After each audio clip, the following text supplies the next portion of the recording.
Malayalam film ഇൻഡസ്ട്രീസിൻ്റെ ചരിത്രത്തിൽ ആദ്യമായാണ് ഒരു ഫിലിം നിർമ്മിക്കാൻ വേണ്ടി നിർമ്മിച്ച വീട് അൻപോട് കൺമണി എന്ന സിനിമയ്ക്ക് വേണ്ടിയാണ് ഒരു വീട് നിർമ്മിച്ചത്. നിർമ്മാണത്തിന് ശേഷം ഏറ്റവും അർഹതപ്പെട്ട കുടുംബത്തിന് ആ വീട് അവർ കൈമാറിയിരിക്കുന്നു. അൻപോട് കൺമണി എന്ന സിനിമ നിർമ്മിച്ചത് ക്രിയേറ്റീവ് ഫിഷ് എന്ന പ്രൊഡ്യൂസർ ഗ്രൂപ്പാണ്.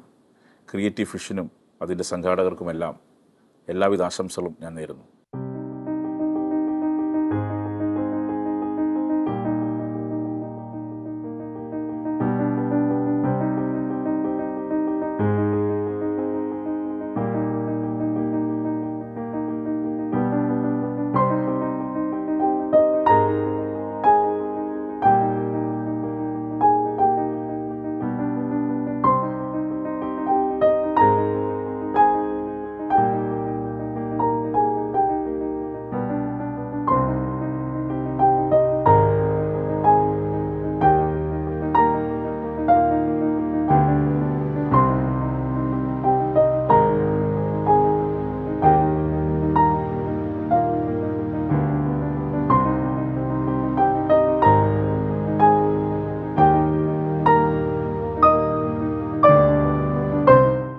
നിങ്ങളുടെ ഡിസൈനർ ഹോം എന്ന സ്വപ്നം യാഥാർത്ഥ്യമാക്കുന്നു. സാൻബിൾഡ് ഡിസൈൻഡ് ബൈ കോൺസെപ്റ്റ്സ്.